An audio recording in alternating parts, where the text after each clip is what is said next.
Es cierto. Siempre he sido nervioso. Muy nervioso. Terriblemente nervioso. Pero ¿por qué afirman ustedes que estoy loco? La enfermedad había agudizado mis sentidos, en vez de destruirlos o embotarlos. Y mi oído era el más agudo de todos. Oía todo lo que puede oírse en la tierra y en el cielo. Muchas cosas oí en el infierno. ¿Cómo puedo estar loco entonces? Escuchen y observen con cuánta cordura, con cuánta tranquilidad les cuento mi historia. Me es imposible decir cómo aquella idea me entró en la cabeza por primera vez. Pero una vez concebida, me acosó noche y día. Yo no perseguía ningún propósito, ni tampoco estaba colérico. Quería mucho al viejo. Jamás me había hecho nada malo. Jamás me insultó. Su dinero no me interesaba. Me parece que fue su ojo. Sí, eso fue. Tenía un ojo semejante al de un buitre. Un ojo celeste y pelado por una tela. Cada vez que lo clavaba en mí, se me helaba la sangre. Y así, poco a poco, muy gradualmente, me fui decidiendo a matar al viejo y librarme de aquel ojo para siempre.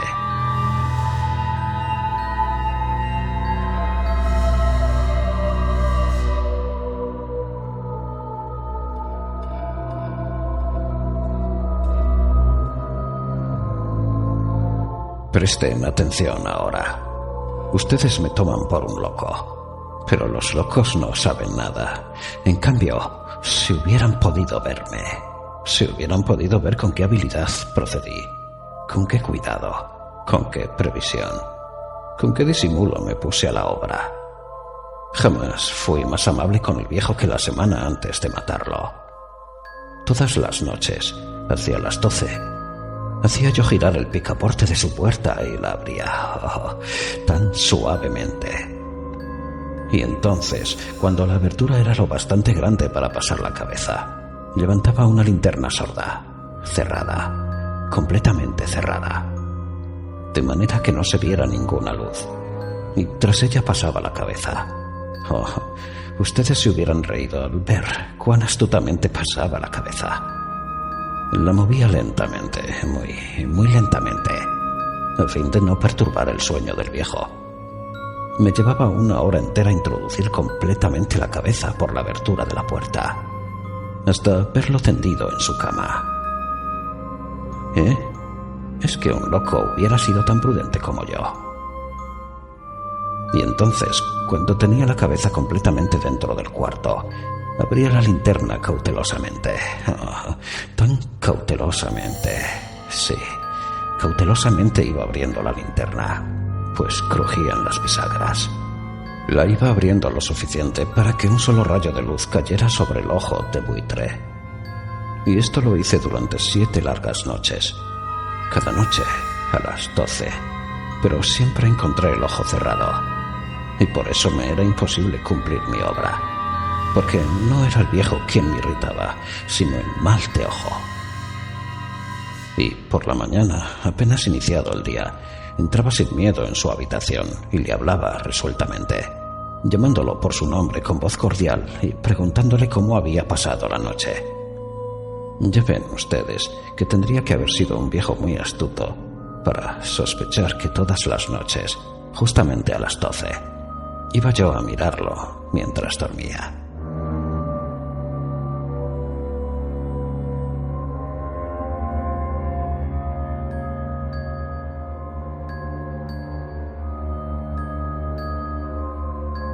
Al llegar la 8ª noche, procedí con mayor cautela que de costumbre al abrir la puerta. El minutero de un reloj se mueve con más rapidez de lo que se movía mi mano. Jamás, antes de aquella noche, había sentido el alcance de mis facultades, de mi sagacidad. Apenas lograba contener mi impresión de triunfo. Pensar que estaba ahí, abriendo poco a poco la puerta, y que él ni siquiera soñaba con mis secretas intenciones o pensamientos. Me reí entre dientes ante esta idea, y quizá me oyó, porque lo sentí moverse repentinamente en la cama, como si se sobresaltara. Ustedes pensarán que me eché hacia atrás, pero no. Su cuarto estaba tan negro como la vez, ya que el viejo cerraba completamente las persianas por miedo a los ladrones.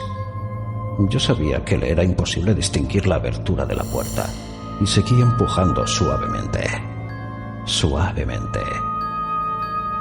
Había ya pasado la cabeza y me disponía a abrir la linterna, cuando mi pulgar resbaló en el cierre metálico y el viejo se enderezó en el lecho, gritando: ¿Quién está ahí? Permanecí inmóvil, sin decir palabra. Durante 1 hora entera no moví un solo músculo, y en todo ese tiempo no oí que volviera a tenderse en la cama. Seguía sentado, escuchando, tal como yo lo había hecho noche tras noche, mientras escuchaba en la pared los taladros cuyo sonido anuncia la muerte.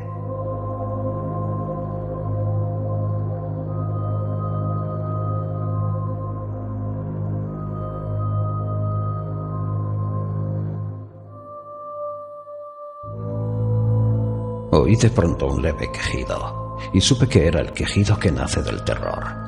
No expresaba dolor o pena, oh, no. Era el ahogado sonido que brota del fondo del alma cuando el espanto la sobrecoge.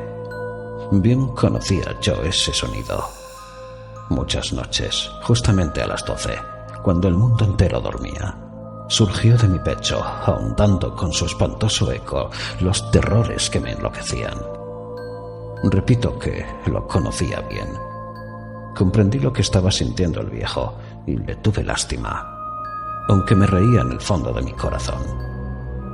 Comprendí que había estado despierto desde el primer leve ruido, cuando se movió en la cama. Había tratado de decirse que aquel ruido no era nada, pero sin conseguirlo. Pensaba: no es más que el viento en la chimenea, o un grillo que chirrió una sola vez. Sí, había tratado de darse ánimo con esas suposiciones, pero todo era en vano. Todo era en vano, porque la muerte se había aproximado a él, deslizándose furtiva, y envolvía a su víctima. Y la fúnebre influencia de aquella sombra imperceptible era lo que lo movía a sentir, aunque no podía verla ni oírla, a sentir la presencia de mi cabeza dentro de la habitación. Después de haber esperado largo tiempo, con toda paciencia, sin oír que volviera a acostarse, resolví abrir una pequeñísima ranura en la linterna. Así lo hice. No pueden imaginarse ustedes con qué cuidado, con qué inmenso cuidado, hasta que un fino rayo de luz, semejante al hilo de la araña, brotó de la ranura y cayó de lleno sobre el ojo de buitre. Estaba abierto de par en par, y yo empecé a enfurecerme mientras lo miraba. Lo vi con toda claridad, de un azul apagado y con aquella horrible tela que me helaba hasta el tuétano. Pero no podía ver nada de la cara o del cuerpo del viejo, pues, como movido por un instinto, había orientado el haz de luz exactamente hacia el punto maldito.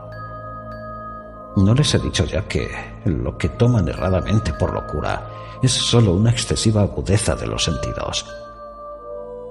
En aquel momento llegó a mis oídos un resonar apagado y presuroso, como el que podría hacer un reloj envuelto en algodón. Aquel sonido también me era familiar. Era el latir del corazón del viejo. Aumentó más mi furia, tal como el redoblar de un tambor estimula el coraje de un soldado.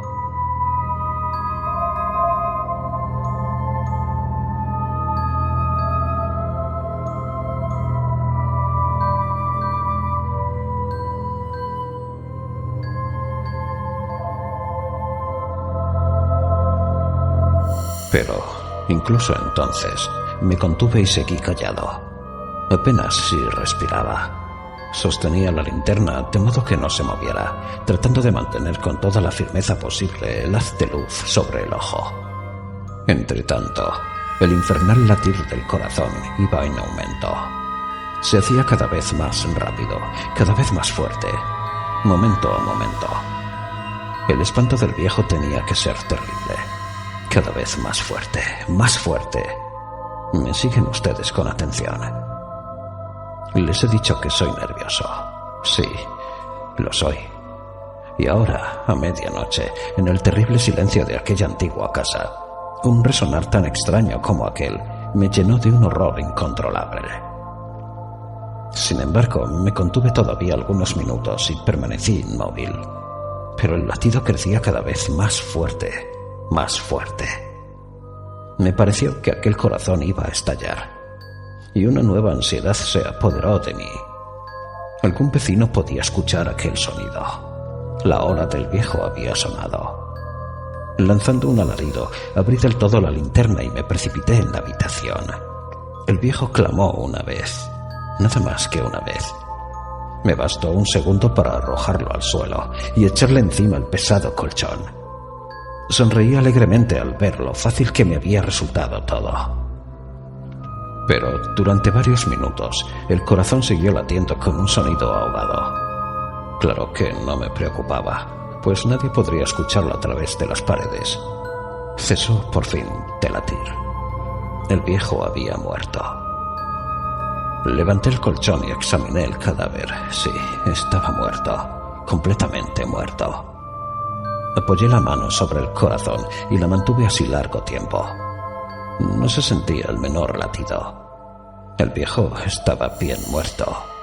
Su ojo no volvería a molestarme.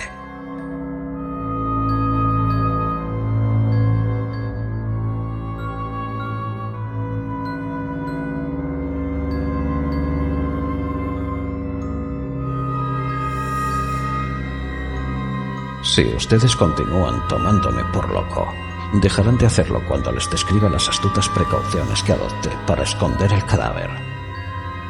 La noche avanzaba, mientras yo cumplía mi trabajo con rapidez, pero en silencio. Ante todo descuarticé el cadáver. Le corté la cabeza, brazos y piernas.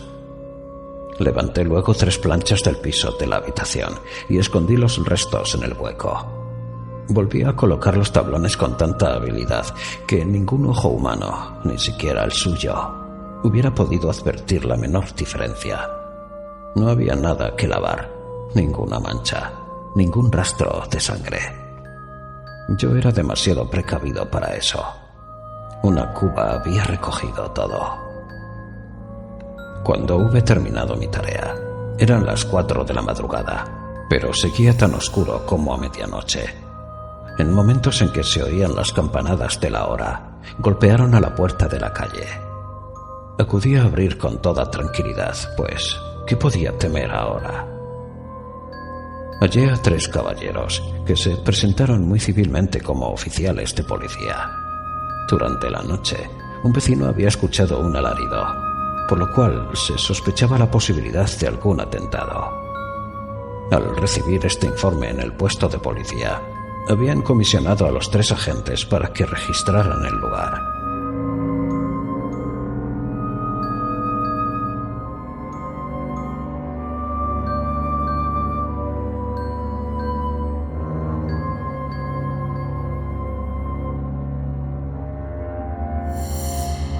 Sonreí, pues. ¿Qué tenía que temer? Di la bienvenida a los oficiales y les expliqué que yo había lanzado aquel grito durante una pesadilla. Les hice saber que el viejo se había ausentado a la campaña. Llevé a los visitantes a recorrer la casa y los invité a que revisaran bien. Finalmente, acabé conduciéndolos a la habitación del muerto. Les mostré sus caudales intactos y cómo cada cosa se hallaba en su lugar. En el entusiasmo de mis confidencias, traje sillas a la habitación y pedí a los 3 caballeros que descansaran allí de su fatiga, mientras yo mismo, con la audacia de mi perfecto triunfo, colocaba mi silla en el exacto punto bajo el cual reposaba el cadáver de mi víctima. Los oficiales se sentían satisfechos. Mis modales los habían convencido. Por mi parte, me hallaba perfectamente cómodo. Sentáronse y hablaron de cosas comunes, mientras yo les contestaba con animación. Mas, al cabo de un rato, empecé a notar que me ponía pálido y deseé que se marcharan. Me dolía la cabeza y creía percibir un zumbido en los oídos, pero los policías continuaban sentados y charlando. El zumbido se hizo más intenso. Seguía resonando y era cada vez más intenso. Hablé en voz muy alta para librarme de esa sensación, pero continuaba lo mismo y se iba haciendo cada vez más clara, hasta que al fin me di cuenta de que aquel sonido no se producía dentro de mis oídos.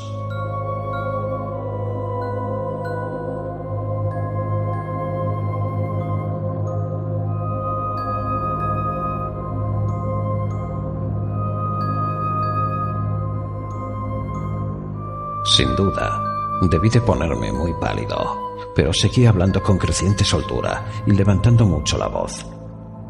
Empero el sonido aumentaba. ¿Y qué podía hacer yo? Era un resonar apagado y presuroso, un sonido como el que podría hacer un reloj envuelto en algodón. Yo jadeaba, tratando de recobrar el aliento, y sin embargo, los policías no habían oído nada. Hablé con mayor rapidez, con vehemencia, pero el sonido crecía continuamente. Me puse en pie y discutí sobre insignificancias en voz muy alta y con violentas gesticulaciones, pero el sonido crecía continuamente. ¿Por qué no se iban? Anduve de un lado a otro, a grandes pasos, como si las observaciones de aquellos hombres me enfurecieran, pero el sonido crecía continuamente. ¡Oh, Dios! ¿Qué podía hacer yo? Lancé espumarajos de rabia, maldije, juré. Balanceando la silla sobre la cual me había sentado, raspé con ella las tablas del piso. Pero el sonido sobrepujaba a todos los otros y crecía sin cesar. Más alto, más alto, más alto. Y entre tanto, los hombres seguían charlando plácidamente y sonriendo. Era posible que no oyeran. Santo Dios, no, claro que oían y que sospechaban. Sabían y se estaban burlando de mi horror. Sí, así lo pensé y así lo pienso hoy. Pero cualquier cosa era preferible a aquella agonía. Cualquier cosa sería más tolerable que aquel escarnio. No podía soportar más tiempo sus sonrisas hipócritas. Sentí que tenía que gritar o morir. Y entonces, otra vez, escuchen, más fuerte, más fuerte, más fuerte, más fuerte. Basta ya de fingir, malvados. Oye, confieso que lo maté. Levanten esos tablones. Ahí, donde está latiendo su horrible corazón.